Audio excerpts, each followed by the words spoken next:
Au nom du Père et du Fils et du Saint-Esprit, ainsi soit-il. Je voudrais à nouveau rajouter une précision au sujet de l'Antichrist, c'est-à-dire, je voudrais revenir sur un point très particulier, que nous avons vu hier. Je reprendrai ce sujet-là de passage, celui qui est rapporté à saint Thomas d'Aquin. Il est dit au sujet de l'Antéchrist: il s'assiera dans le temple de Dieu, détruit par les Romains, mais reconstruit par les Juifs à la fin des temps. Comprenons la chose. Comprenons cette importance de ce fait-là et comprenons le pourquoi. N'oublions pas que les Juifs pensent que le Christ, qui est venu il y a 2000 ans, n'est pas le Christ, n'est pas le Messie. Et si le Messie vient, bien sûr, le descendant de David sera dans la ville du roi David, Jérusalem. Si le Messie des Juifs vient, il ne va pas aller à Rome. Il va donc aller à Jérusalem. Faisons très attention à ce point-là. Il est très important. Il est très important. Ainsi, celui qui viendrait à Jérusalem, qui viendra à Jérusalem, dans le temple de Jérusalem, comme si c'était le lieu où Dieu est adoré. Il se mettrait en fait par cette opposition à détruire le siège de Rome. Hier, nous rapportions la position suivante.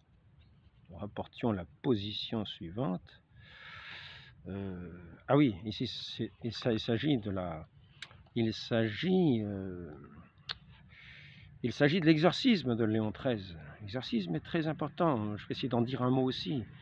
Je ne suis pas sûr d'avoir totalement la possibilité d'enregistrer un entretien qui soit suffisamment long pour développer tout d'une certaine manière. En tout cas, l'exorcisme de Léon XIII dit la chose suivante: là où est établi le siège de Pierre et la chair de la vérité pour la lumière des nations, ils ont posé le trône de l'abomination et de l'impiété. C'est fait. De sorte, ils ont posé ce trône-là de l'abomination. Là où est le siège, ils posent autre chose que le siège, parce que le siège qui y est déjà, ils n'ont pas à le poser. Je reviens sur ce point-là. Donc ils posent un autre trône, qui n'est pas le Saint-Siège. Et dans la vue de frapper le pasteur, c'est-à-dire de lui faire perdre son autorité pour disperser le troupeau. Donc revenons maintenant à ce fait, lorsque l'Antichrist viendra, c'est-à-dire avant la venue du Christ, car il sera détruit par le souffle du Christ. N'oublions pas que nous aurons du secours, nous ne serons pas sans secours. Et il est dit que le Christ exterminera. Le Christ l'exterminera. Donc il s'assiera, l'Antéchrist, dans le temple de Dieu détruit par les Romains, mais reconstruit par les Juifs à la fin des temps. Il dira aux Juifs: je suis le Christ, celui que vous attendiez. Ce n'est pas l'autre, ce n'est pas celui qui est venu avant moi et que ces ânes de chrétiens ont pris pour le Christ. Non, non, non, je suis le Christ véritable. Et je viens à Jérusalem dans ce temple, dans mon temple. Je viens donc, en fait, au-dessus de Dieu, c'est-à-dire au-dessus du Christ, à la place du Christ. Je viens dans ce siège de Jérusalem, c'est-à-dire je balaye le siège de Rome. J'établis ce siège de l'abomination en vue de démolir celui de Rome, de frapper l'évêque de Rome, de le rendre sans pouvoir et de disperser le troupeau véritable. Voilà l'œuvre de l'Antéchrist. Et c'est une séduction Il va arriver avec les pouvoirs, avec les pouvoirs de Satan, comment dire, est-ce qu'on dit le pouvoir? Enfin bon, par l'opération de faux miracles, il s'élèvera de faux Christ, de faux prophètes. L'Apocalypse dit même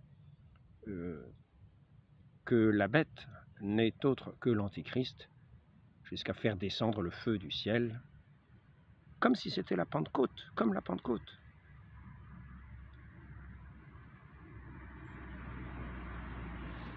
Et il agira par la puissance de Satan. Donc, de quoi séduire les fidèles, de quoi disperser, de quoi frapper le pasteur et séduire les fidèles. Mais le pasteur ne sera pas frappé. Le pasteur sera toujours le pasteur, parce que l'Église est toujours là jusqu'à la fin des temps.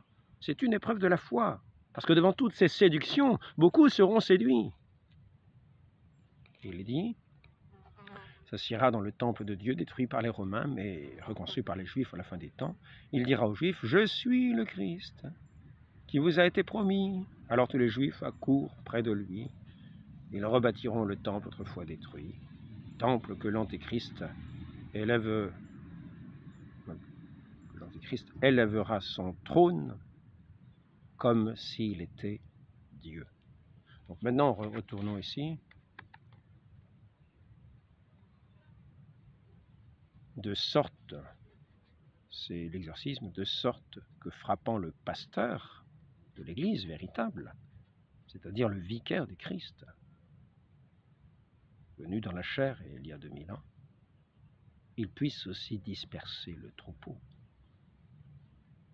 Donc, c'est assez intéressant de considérer cette chose-là, parce qu'on aurait pu se demander pourquoi est-ce qu'il va à Jérusalem. Mais s'il va à Jérusalem, c'est parce que l'Antichrist se fait passer pour le Messie véritable, avec la puissance de Satan, non pas la puissance de Dieu. Il n'opère pas de vrais miracles, ce sont des faux miracles, ce sont des séductions. Que nul ne vous séduise, est-il dit. Et donc là, nous voyons dans le livre Le Précis de théologie de Bartman, nous voyons cela. Voyons cela en quelques mots. L'Antichrist, d'après l'opinion des pères, paraîtra à la fin, ou plutôt un peu avant, et produira une grande apostasie des fidèles du Christ. Il établira sa domination dans Jérusalem, la ville sainte, mais il sera anéanti par le Christ au moment de la parousie et précipité en enfer.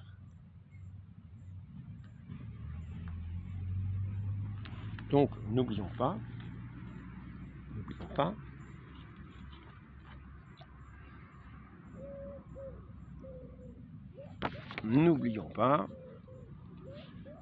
immutabilité, indéfectibilité de l'Église, visible dans tous ses caractères,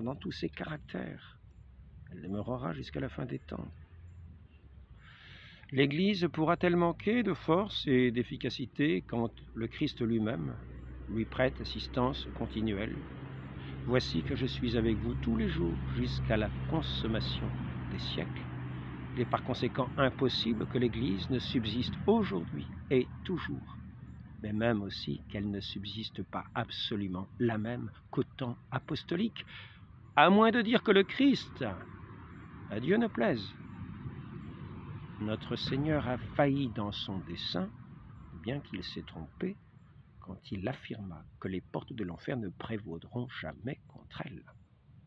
Mortalium Animos, 1926.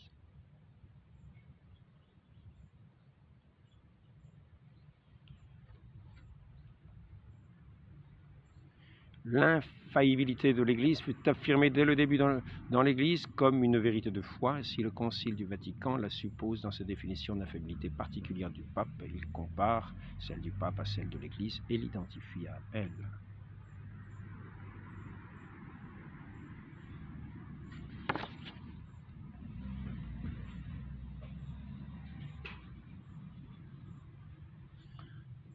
Il y avait un passage que je voulais retrouver, aborder. Bon, maintenant, je tiens à souligner un autre point, c'est que saint Paul nous dit que nous ne combattons pas contre des hommes de chair et de sang. Nous ne combattons pas. Nous avons souvent l'impression de combattre contre des hommes de chair et de sang. Saint Paul nous dit que nous combattons contre des puissances, des principautés, des esprits maléfiques qui peuvent donner puissance à ceux qui en sont infestés d'agir par leur séduction comme des suppôts de Satan. Et ainsi, il faut penser à la chose suivante, c'est que nous voyons que par le baptême, l'humanité exerce un exorcisme. Le Christ, par sa présence, par sa puissance, de ceux qui sont recouverts par ceux qui, par la grâce du baptême, se recouvrent de cette vertu, de ce sang précieux du Christ qu'il a versé, qui nous a mérité le salut, qui enlève toute influence mauvaise de ceux qui sont baptisés pour les mourants au monde, les revêtir de son Esprit Saint. C'est un exorcisme. Le baptême est un exorcisme. Et ainsi les puissances infernales, les puissances et dominations, tous ces esprits contre lesquels nous avons à combattre sont chassés du baptisé. Et plus le monde chrétien a avancé, et tenant dans la foi au Christ, plus nous avons vu le paganisme disparaître. Le paganisme qui n'était pas simplement peut-être des illusions, mais qui était simplement, qui pouvait être aussi l'action de ces puissances mauvaises, agissant par séduction, agissant par des puissances, par la puissance de Satan. Si la venue du Christ a étendu son royaume dans ce monde par son Église. Aujourd'hui, nous avons vu depuis des siècles à l'œuvre comme des cohortes de démons agissant contre l'Église, avec par des procédés les plus infâmes, les plus abominables. Au moment où il y avait Luther, qui lui s'attaquait, il disait « Ah, l'Antéchrist est là, c'est celui qui est le chef de l'Église instituée par le Christ, c'est son chef. » Mais c'est ce que professait bon nombre d'hérétiques tout à l'époque, tout au long des siècles. Ils disaient bah, voilà, l'Antéchrist, c'est le chef de l'Église. Et il y en a encore qui disent ça aujourd'hui, de différentes manières. Je répète, le magistère vivant de l'Église est indéfectible. Il a les promesses de l'indéfectibilité, de l'infaillibilité, et les portes de l'enfer ne prévaudront jamais contre lui. Il est le corps enseignant de l'Église, ce corps institué par le Christ lui-même, et sera toujours présent à lui. Mais pour montrer cette action néfaste de ces esprits, c'est-à-dire que quand la perte de la foi se rend présente, on se rend plus ouvert à cette invasion de ces esprits qui ne sont pas des esprits de Dieu, mais qui sont des esprits rebelles à Dieu. Et c'est ce que nous voyons dans différents mouvements. À chaque fois que nous avons vu des révolutions, nous avons vu des abominations qui sont les plus abjectes que nous puissions aussi imaginer. Lorsque nous pensons, je ne sais pas si c'est la princesse de Lamballe, non seulement on lui a coupé la tête, elle a été dénudée, on a mis sa tête dans une position obscène.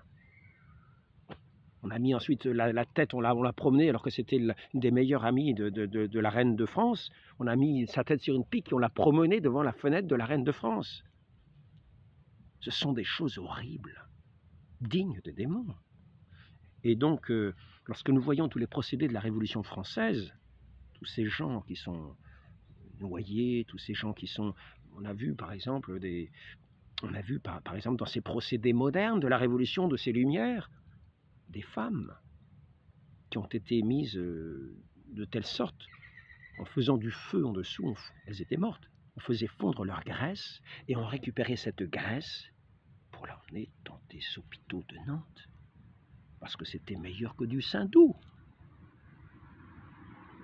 Quelqu'un comme Saint-Just, qui fait des avances à une jeune femme. Cette jeune femme refuse les avances de Saint-Just. Que fait-il? Il la fait guillotiner. Et après ça, que fait-il? Il va trouver un chamoiseur. Et il demande de la dépecer et de lui faire une culotte avec sa peau. Et qu'est-ce qu'il dira comme commentaire? Parce qu'il s'y connaissait. Il y avait 3 tanneries de peau humaine pendant la Révolution. Au pont de C, je ne me souviens plus les autres, il y en avait une au pont de C, je ne me souviens plus les autres. Et donc, c'était des connaisseurs. Et il disait par exemple, oui, la peau des femmes est plus souple, mais moins solide, moins épaisse, plus souple, moins solide que celle des hommes. Et donc, quelquefois, il arrivait à ces personnes d'aller à l'Assemblée nationale humaniste, à leur assemblée révolutionnaire, des droits de l'homme et citoyens, en culotte de peau humaine. Des bottes peut-être aussi étaient faites en chair. Nous avons vu les choses les plus abominables, des soldats qui jetaient dans des fours des femmes en Vendée en particulier, des femmes de fanatiques, comme ils les appelaient, de fanatiques, de brigands, des femmes des brigands. Ils les jetaient dans des fours pour avoir le plaisir d'entendre leurs cris. Ils jetaient les enfants avec. C'est la Révolution française. Nous voyons ça. Mais quand nous entendons des choses comme ça, quand nous entendons des choses de ce genre, nous ne pouvons pas imaginer que ce ne sont pas des cordes de démons. Donc je le dis, là où l'Église s'est rendue présente, nous avons vu disparaître cette barbarie. Petit à petit, nous avons vu disparaître. Parce qu'il y a comme un exorcisme. Nous n'avons pas affaire simplement à des hommes, mais à des puissances, des dominations. Comme il dit, il fait une liste, vous trouverez cela dans... Je n'ai pas la référence précise. Et donc aujourd'hui, nous voyons qu'il y a une quasi-désertion de l'Église et une quasi-invasion de toutes sortes de sectes, de religions, et qui ne sont pas celles de notre Seigneur, qui ne sont pas celles du Sauveur, qui sont des religions qui sont peut-être investies par d'autres esprits. Et nous voyons que ces religions d'autres esprits agissent souvent de façon abominable. Dans divers pays, combien de persécutions? Je reprends ici, par exemple, les persécutions. Persécutions des chrétiens. En Turquie, après le génocide arménien et l'expulsion des Grecs, la position des chrétiens est passée de 35% à 0,2%. Disparition des chrétiens et des juifs en terre d'islam, radicalisant, je ne sais pas quoi. L'immigration, cet islam de plus en plus intolérant, s'implante dans les pays qui demeurent de culture judéo-chrétienne. 94% des tués en raison de leur foi chrétienne l'ont été sur le continent africain en 2022. Le nombre des chrétiens tués a augmenté de 88% en 2019, passant de 2983 à 5621, etc. Et aussi au Congo, au Mozambique, Cameroun, Burkina Faso, Centrafrique, destruction des églises en Chine. Et nous voyons dans des raffinements, dans des cruautés, si nous parlons du protestantisme, qui est une révolte contre l'Église également. Nous avons vu, je ne sais plus si c'était en Norvège ou en Suède, ou Danemark, un de ces 3 pays, on enterrait les catholiques jusqu'au cou et on jouait aux boules avec leur tête. Mais des choses comme ça,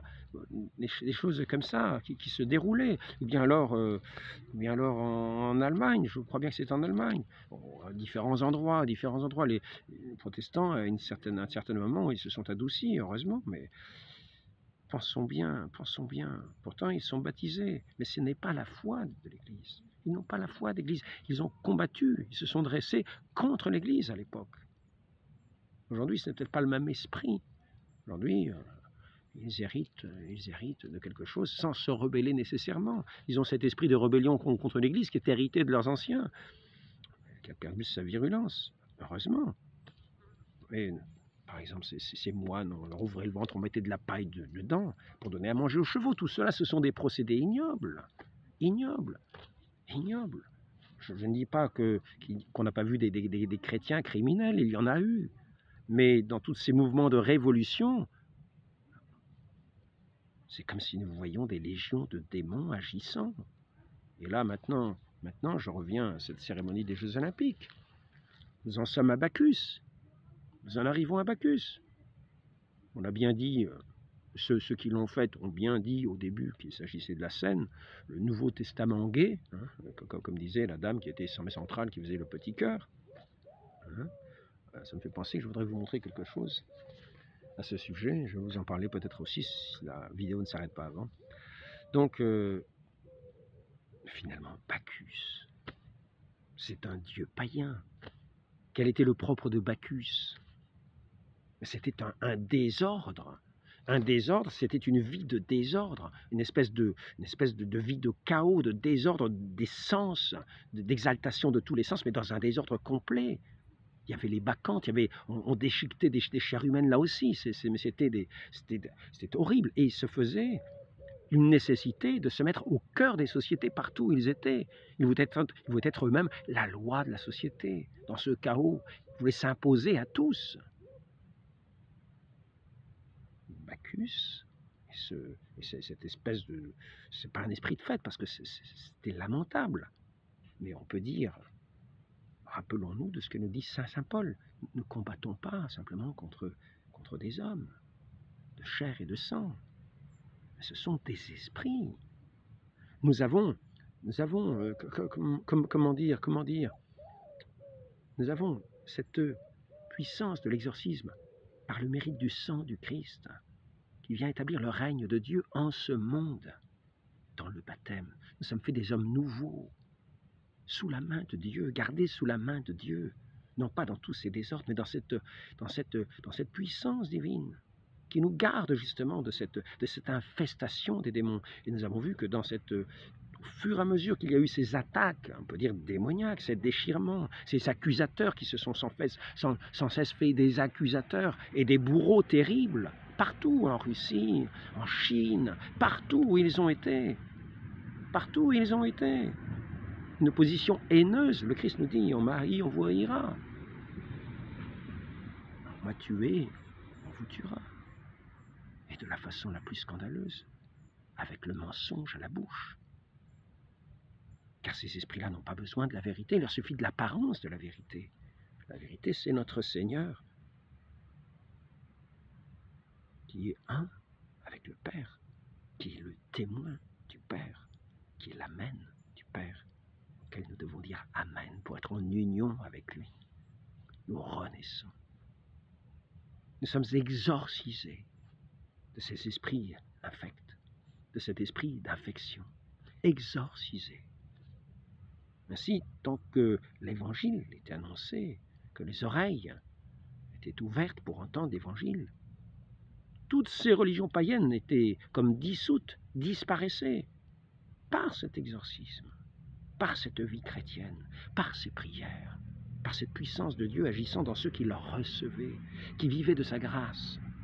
Mais aujourd'hui, nous sommes dans l'oubli de Dieu, et ces puissances, ces dominations qui s'imposent, qui nous écrasent, se font de plus en plus présentes partout et imposent leur tyrannie. Car ce ne sont là que des séducteurs et des tyrans pour écraser le genre humain, qui est l'œuvre de Dieu, à l'image de Dieu, qui sous son influence, sous l'influence néfaste, sous son souffle infect, sous ce souffle infect de ces esprits infernaux, perd la ressemblance, l'humanité perd la ressemblance et prend celle du diable. Donc, c'est une considération que je voulais avoir, car lorsque nous avons vu cette débauche universellement révélée au monde entier, avec ce Bacchus, nous avons l'impression d'un retour du paganisme, mais ce n'est pas quelque chose d'innocent. là où on enlève la croix du Christ, là où on enlève volontairement la croix du Christ, là où on enlève volontairement les insignes du Christ. Qu'est-ce que j'ai fait de mon sac? Ah, c'est ici, j'espère que je vais le trouver. Ah oui, je l'ai laissé. Je suis en visite à ma mère qui est hospitalisée. Une dame m'a donné du tissu blanc, du tissu rouge, et m'a fait quelques petits cœurs, quelques sacrés cœurs. Ce signe de Dieu qui est rejeté aujourd'hui, afin que les chrétiens, en l'honneur de Dieu, face à cette insulte de cette république blasphématoire, eh bien, réagissent en portant ce signe à l'honneur de Dieu, lui qui est insulté par ces blasphèmes, cette république, qui avant faisait semblant de respecter quelques règles, agissait en douce pour faire perdre la foi aux gens. Et maintenant, le fait au grand jour, dans un grand scandale. Ainsi, notre réaction doit être visible, universelle, en tout lieu, en tout temps, pour répondre à ce blasphème et montrer cette opposition que nous avons, nous, comme témoins du Christ, de porter l'honneur du nom de Dieu là où nous sommes, sans crainte de ces fausses lois qui ne sont plus tenues aujourd'hui. On disait la laïcité, c'est le respect. Aujourd'hui, la laïcité, c'est le droit au blasphème, et c'est le blasphème pur et simple. Donc, pour répondre, je proposais de faire une croisade. Chaque chrétien porterait un insigne à l'honneur de Dieu dans ce monde qui l'insulte. Et ainsi, nous voyons que là où on rejette les signes de Dieu, ces crucifix, ces images qui rappellent la passion de notre Seigneur, qui sont comme une marque de sa présence, c'est l'occasion de perdre cette protection par rapport à ces esprits d'impiété contre lesquels nous avons à combattre, car la personne qui enlève la croix a aussi enlevé sa foi dans son cœur. Et ayant enlevé cette tour imprenable de la foi, n'ayant plus cette protection de la foi en son Dieu, il se laisse envahir par ces esprits nauséabonds. Et ainsi, nous en arrivons à des sociétés qui tombent dans l'impiété totale. Et c'est la route ouverte à l'Antichrist. Va apparaître dans toute sa puissance, je ne sais quand. Notre Seigneur ne nous a pas dit ni le jour ni l'heure. Qui dit que c'est ce siècle-ci? Ce sera peut-être dans 2, 3 siècles, dans 4 siècles, nous n'en savons rien. Et en tout cas, il prépare sa route. Il prépare sa route. Ils ont vu tous les signes avant-coureurs, qu'il faut qu'il y ait. Donc je voulais surtout faire cet entretien dans ce sens-là, montrer que toutes ces révolutions, tous ces mouvements, je peux vous rappeler simplement même les croisades. Le plus stupéfiant avec les croisades, c'est qu'elles nous sont présentées par notre sphère politico-médiatique et par nos manuels scolaires comme une agression contre l'islam. Ce modèle de religion pacifique et tolérante, comme chacun le sait, qu'elle soit perçue comme telle par notre propre opinion publique, y compris chrétienne. Le moins qu'on puisse dire est que tout cela témoigne d'une ahurissante ignorance historique. Les croisades furent une contre-offensive bien tardive, un acte de légitime défense face à une agression ininterrompue de 4 siècles de la part des hordes musulmanes. Dès la naissance de l'islam, en effet, la conquête violente sous la forme du djihad, guerre sainte contre les infidèles non musulmans, fut obsessionnelle à l'ordre du jour chez les zélateurs d'Allah. À commencer par Mahomet, le chef de guerre qui soumet par les armes les autres tribus bédouines d'Arabie, fait massacrer 900 juifs à Beni Koraiza en 626, fait égorger 700 juifs du clan de Kraïza à Médine en 627, réduisant femmes et enfants en esclavage, épousant après les avoir islamisées de force les plus belles d'entre elles, cela d'après la Sunna, source musulmane officielle.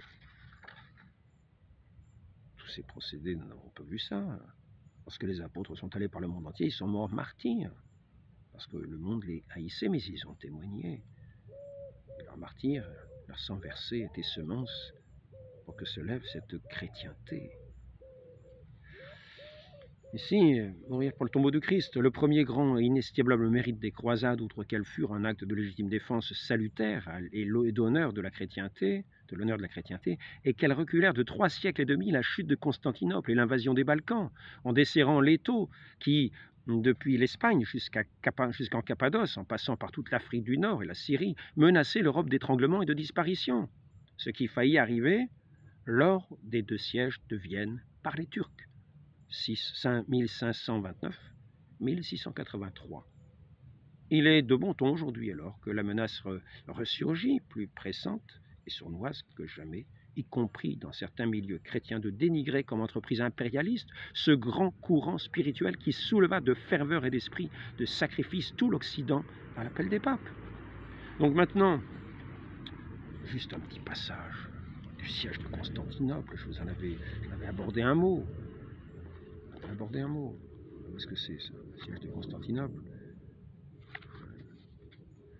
Le 20 avril, les galères turques à plus de 100 contre 4 se lancèrent à l'assaut, mais les navires génois, forteresses à 3 ponts surmontés de proues, surmontés à la proue et à la poupe de véritables châteaux, le vent aidant brisèrent comme un verre les galères ottomanes, coques, rames et agrès. Mehmet II, vert de rage, voulut mettre à mort son amiral, le renégat Boltoglu, je sais pas quoi, bon, etc. Alors, sur 13 km, les Turcs acheminèrent quelques 80 galères par la voie de terre, grâce aux charpentiers de marine, d'énormes charrois de bois derrière le quartier génois, etc. Voilà. Mais ce n'est pas ça. Une fois la frénésie du sang passé, les Vénitiens barbaros, témoins de ces horreurs, la population civile réfugiée, alors on va ici, les Grecs jusqu'au bout se sont battus dans toute la ville. Et l'empereur Constantin mourut héroïquement dans la mêlée.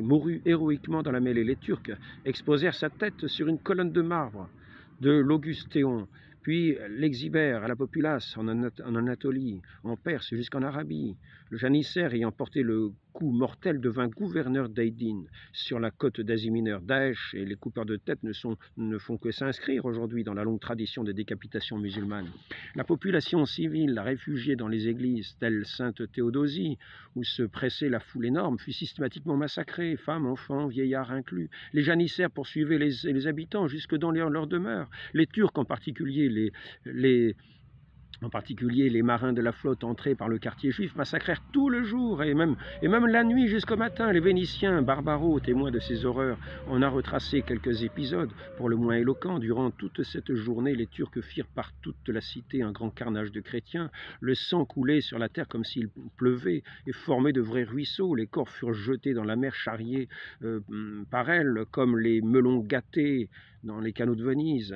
Georges confirme pleinement, certains endroits, le sol disparaissait sous les cadavres et l'on ne pouvait passer par les rues. Une fois la frénésie du sang passé, les Ottomans, les renégats, ne songèrent plus qu'au pillage et aux esclaves. Quand ils eurent assez massacré qu'ils ne purent penser qu'à piller, ils s'éparpillèrent, ils volent, dérobent, tuent ici et là, violent femmes captives, enfants, vieillards, jeunes gens, moines, hommes de tous âges, de toutes conditions. Dès qu'ils pénétraient dans une maison, ils y dressaient leurs bannières jusqu'à les planter dans les monastères, les églises, les réfectoires, les cellules des moines, les hospices, les pharmacies. Autant je puis en juger, j'estime qu'il n'y avait compté 200 000 de ces banderoles flottant dans les édifices de Constantinople. Reliquaires, objets de liturgie, calices, ciboires furent pillés, les reliques mises en pièces, jetées au vent. On exhiba dans les rues, puis dans les champs le soir des crucifix qu'on avait affublés de bonnets rouges. La sublime et grandiose église de Sainte-Sophie devint une écurie, d'innombrables manuscrits précieux, etc. Les religieuses violées par les équipages des galères furent vendues aux enchères. Les guerriers turcs s'arrachaient les plus beaux jeunes hommes et les plus belles jeunes filles. Cette cohue de toute nation, de ces brutes effrénées se ruaient dans les maisons, arrachaient les femmes, les traînaient, les déchiraient, les forçaient, les déshonoraient, les violentaient de 100 façons aux yeux de tous dans les carrefours. Pendant 3 jours, cette mégapole admirable qui était Byzance devint le terrain de chasse d'une immense marché aux esclaves. Vieillards, des deux sexes, enfants, jeunes filles, furent longtemps liés en longues files pour marquer la propriété chacun avant de les mener hors la ville, sur les routes, à bord des vaisseaux. Aucune bataille, aucune conquête n'a jamais donné en si peu de temps autant de captifs. Ils furent vendus, revendus par la soldatesque, puis par les mercantiles de toutes sortes, séparés les uns des autres, promis aux travaux misérables les plus lointaines provinces du monde musulman. Les navires vénitiens à l'ancre de la Corne d'Or étaient le seul espoir de salut pour la population, mais bien peu réussirent à monter à bord. C'était une grande pitié que de voir la rive à pied de la muraille, couverte d'une multitude d'hommes, de femmes, de moines, de nonnes, se frappant la poitrine, suppliant à grands cris que les équipages des navires de les prendre à bord. Ils prirent tous ceux qu'ils purent, mais une grande masse de ces fugitifs fut laissée à terre. Les malheureux n'espéraient aucune miséricorde, et il ne leur en fut faite aucune. Les marchands vénitiens de certains quartiers de Constantinople, cachés dans leurs caves, furent capturés dès qu'ils en sortirent, et eux aussi réduits en esclavage. Ne parvinrent à s'échapper que les marins des nefs génoises ou vénitiennes. Les équipages des galères turques étant trop occupés dans la cité à violer, à piller. Les bagles des Vénitiens, etc. Les sept Vénitiens capturés avec lui furent mis en rançon pour l'énorme somme de 7000 pièces d'or, le paiement tardant à venir, ils furent tous décapités, bon, etc. Nous voyons avec ces cohortes infernales. C'est vrai qu'il y a eu des massacres à toutes les époques, hein, bon. Mais là, nous voyons ces espèces de sectes comme des sectes diaboliques, toujours contre l'Église. Donc, au fur et à mesure que l'Église a été répandue, nous avons vu comme une civilisation, c'est-à-dire un ordre, une liberté des enfants de Dieu. Nous sommes entrés dans cette orgie de liberté qui n'avait plus aucun sens, la Révolution, qui a fini en asservissement d'une partie du peuple, en assassinat de toute une partie du peuple au nom de la liberté où la mort était la devise. Nous connaissons toutes les exactions, toutes les horreurs, dont une est montrée dans cette scène, dans cette exposition, dans cette misère humaine que nous avons vue aux Jeux Olympiques, Marie-Antoinette qui tient sa tête dans sa main. Maintenant, je voudrais dire, pour ceux qui doutaient de ce que je disais l'autre jour au sujet du statut des dhimmis, selon les textes statut de dhimmi, selon les textes coraniques, par Marie-Thérèse Urvois. C'est une conférence très intéressante, donc je vous invite à la regarder. Je voulais le dire au début de cet entretien. Statut du dhimmi, selon les textes coraniques, par Marie-Thérèse Urvois. Elle a enseigné à l'islamologie, l'histoire médiévale, à l'université de Bordeaux 3 et à l'Institut catholique de Toulouse. Il y a d'autres entretiens qui sont intéressants. Construction du mythe de l'Al-Andalouse de Séraphine Fanjoul. Al-Andalouse, le mythe du mythe à l'histoire. La légende, voilà. Il y a des tas de conférences très intéressantes, très instructives. Donc là, il ne s'agit pas simplement de parler d'islam. Nous en sommes à l'Antichrist. Donc l'Antichrist, n'oublions pas, va s'attaquer à la puissance, va s'attaquer au siège de Pierre, en mettant cet autre siège de l'abomination, avec toutes ces séductions. Et non pas, il ne sera pas forcément à Rome, comme certains l'imaginent, un siège à côté de l'autre, parce qu'il est bien question de ça. Il s'agit d'attaquer le siège de Rome pour frapper le pasteur. C'est-à-dire que le pasteur est là, et ce siège, c'est à Jérusalem, par celui qui va se faire passer pour le Messie et qui sera l'Antéchrist. L'Antéchrist et l'Antichrist, les deux. Mais des antichrists, il y en a des quantités. Tous ceux qui nient le Fils sont des antichrists. Et ils n'ont pas l'esprit de Dieu. Donc, sachons, voyons le sens de ce baptême que nous avons. C'est un exorcisme. Donc n'hésitons pas à dire très souvent cet exorcisme de Léon XIII de 1884. Soyez donc là, chef invincible. La prière adressée à Saint Michel. Chef invincible. Donc, même l'Antichrist ne peut rien contre le chef invincible. Malgré ses séductions. Par contre, les chrétiens, ne vous laissez pas séduire. C'est ce qui nous est dit dans cette lettre aux Thessaloniciens que je rappelais hier. Je vais arrêter là l'entretien.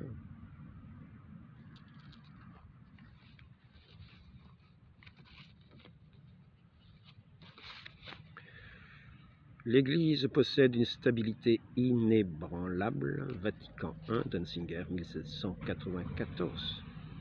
L'Église est d'une durée unique, perpétuelle. Satis conitum. Je crois qu'il y avait encore autre chose. Il y avait autre chose que j'avais vu.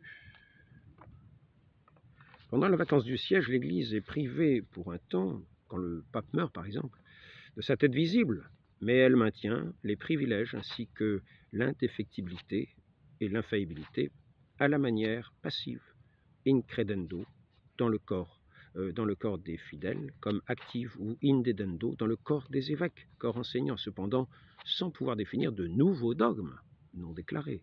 Zubis areta, theologia, dogmatico, scholastica, etc. Ce qui est dit autrement. Dans le Concile de Trente, 7, même en cas de vacances apostoliques, les fidèles demeurent enseignés, gouvernés par leurs évêques légitimes, qui ont reçu du pape la juridiction pour enseigner et gouverner. Les portes de l'enfer ne prévaudront jamais. Pensons bien, si quelqu'un veut se faire passer pour le Messie, une puissance infernale veut se faire passer pour le Messie, il ira dans la ville de David, Jérusalem, pour y établir son trône d'impiété, trônant au-dessus de Dieu, voulant trôner au-dessus de Dieu, passant, se montrant comme étant au-dessus de Dieu, mais ne l'étant bien sûr pas. Le Christ viendra, est-il dit, et l'exterminera. Donc nous avons des combats à mener, plus contre des esprits. Donc n'ayons pas peur de montrer ce signe, même s'il fait enrager le démon. Nous avons un combat à mener, témoignons de bouche et soyons chrétiens, nous sommes témoins, même si nous sommes combattus durement. Demandons la grâce de Dieu, sa protection pour demeurer dans sa grâce toujours, d'être ses témoins fidèles. Car c'est là le propre du chrétien. Son témoignage est à l'honneur de Dieu. Et si nous ne rougissons pas de lui, il ne rougira pas non plus de nous. Très sainte Vierge Marie, donnez-nous de demeurer dans cette grâce de votre Fils. Ne pas nous laisser séduire, afin de n'être pas arrachés, de n'être pas éloignés de ce pasteur que le Christ a établi pour être son vicaire sur cette terre. Ainsi soit-il, au nom du Père et du Fils et du Saint-Esprit, ainsi soit-il.